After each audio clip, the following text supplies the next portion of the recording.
শুধুমাত্র ফল খেয়ে স্লিম হতে চেয়েছিলেন পোল্যান্ডের তরুণী ক্যারোলিনা ক্রিজাক। কারণ শৈশব থেকেই তার ভয় ছিল ওজন বেড়ে যেন শরীরের গঠন বদলে না যায়। আর সেই ভয় থেকেই মাত্র ১৯ বছর বয়সে শুরু করেন ভিন্ন এক ডায়েট, যে তালিকায় ফল খাওয়াকে দেয়া হতো প্রাধান্য। একসময় যে অভ্যাস ডেকে আনে ভয়ঙ্কর পরিণতি।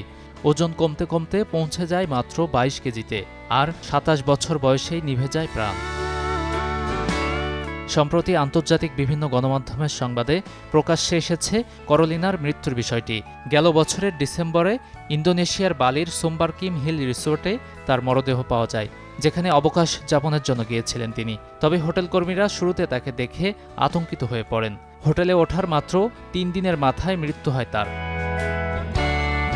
এক রাতে হাঁটতে না পেরে হোটেলে দায়িত্বরত একজনের সাহায্যে রুমে গিয়েছিলেন ক্যারোলিনা ক্রিজাক। তার নখ হলুদ হয়ে গিয়েছিল, শরীরে দেখা দিচ্ছিল তীব্র পুষ্টিহীনতার লক্ষণ।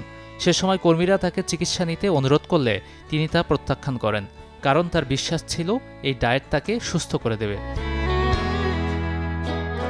ক্যারোলিনা ভুগছিলেন অ্যানোরেক্সিয়া নামক সমস্যায়, যেখানে থাকে ওজন বাড়ার অযৌক্তিক ভয়। যুক্তরাজ্যে পড়াশোনার সময় যোগব্যায়াম আর ভেগান ডায়েটের প্রতি আগ্রহী হন তিনি। এই প্রবণতা তাকে ঠেলে দেয় কাঁচা ফল খাওয়ার দিকে।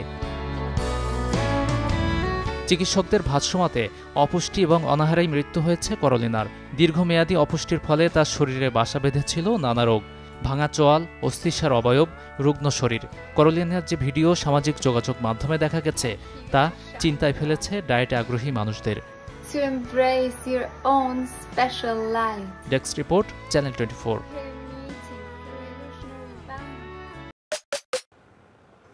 Maggi Hot and Spicy Blast, taste of the nation.